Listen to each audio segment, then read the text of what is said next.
राजा Midas और golden touch की कहानी कई वर्ष पुरानी बात है।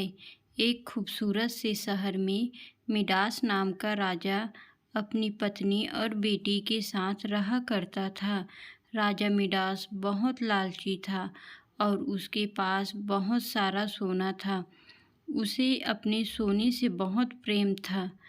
उसे सोना इतना पसंद था कि अपनी बेटी का नाम भी उसने सोनपरी रख दिया था।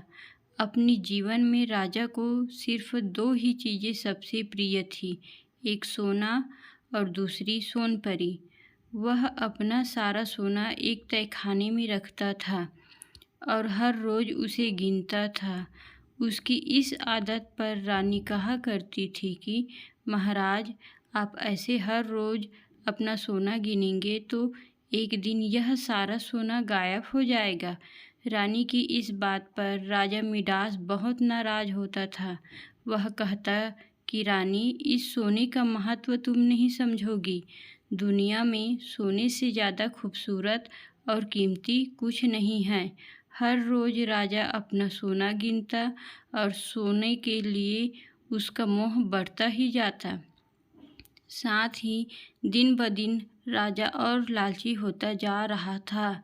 जहाँ एक तरफ राजा को सोने से इतना मोह था, वहीं राजकुमारी सोनपरी को सोने में कोई दिलचस्पी नहीं थी। दिन भर वह महल के बगीचों में खेला करती थी। उसे प्रकृति से बहुत प्रेम था।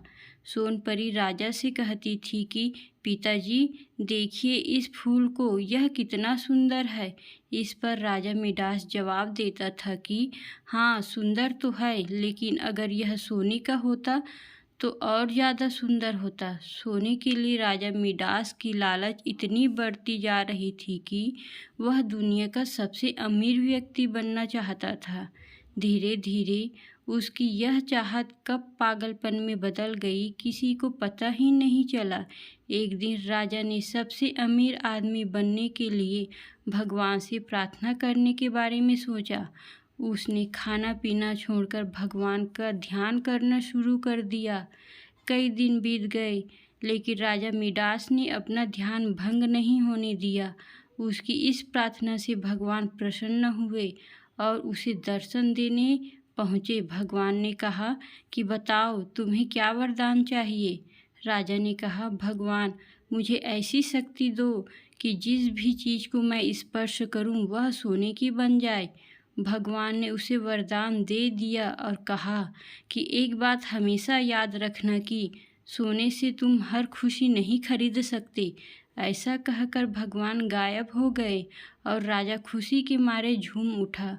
वह महल की हर छोटी बड़ी चीज़ को छूने लगा। कुर्सी, मेज, गमले, पलंग, हर वस्तु सोने में बदलती जा रही थी। राजा बगीचे में पहुंचा और पेड़ पौधे फूल को छूकर सोने का बना दिया। इतनी भाग दौड़ करने की वजह से राजा मिडास थक गया था और उसे भूख लगने लगी।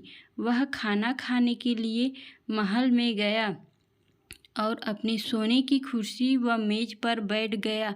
मेज पर कई प्रकार के पकवान, मिठाइयाँ और फल रखे हुए थे, जिन्हें देखकर राजा के मुंह में पानी आ रहा था। जैसे ही राजा ने पकवान को खाया तो उसका सामने का एक दांत टूटकर गिर गया और यह देखकर वह चौंक गया। उसने देखा कि उसके स्पर्श से पकवान सोने के बन गए हैं। जैसे ही उसने फल को छुआ, फल भी सोने के बन गए। उसके छूने से मिठाइयाँ, नमकीन, यहाँ तक कि पानी भी सोने में बदल गया। यह सब देखकर राजा निराश हो गया और कहने लगा, हे भगवान, अब मैं क्या खाऊं? अपने पिता की आवाज़ सुनकर सोनपरी दौड़ती हुई आई। उसने देखा कि उसके पिता बहुत परेशान है। पिता की यह परेशानी उससे देखी न गई और उसने सांत्वना देने के लिए उसने राजा को गले से लगाना चाहा। इससे पहले कि राजा कुछ कह पाता, राजकुमारी सोनपरी ने राजा को छू लिया और उसे छूते ही वह सोने की बुत बन गई। अपनी बेटी का यह हाल देखकर राजा मिडास जोर जोर से रोने लगा। इस सब के बाद राजा ने भगवान से फिर प्रार्थना की। जब भगवान प्रकट हुए तो राजा ने कहा, हे ईश्वर, मुझे यह वरदान नहीं चाहिए। मैं बहुत लालची हो गया था, लेकिन अब मुझे अपनी गलती का एहसास हो गया है। कृपया करके मेरी सहायता करें। राजा की बातें सुनकर भगवान ने वरदान वापस ले लिया और सब कुछ पहले की तरह हो गया।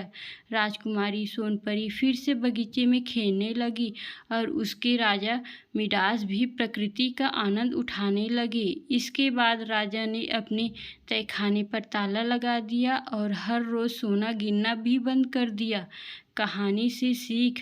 इस कहानी से यह सीख मिलती है कि कभी भी लालच नहीं करना चाहिए, क्योंकि लालच बुरी बला है और उसका फल हमेशा बुरा ही होता है।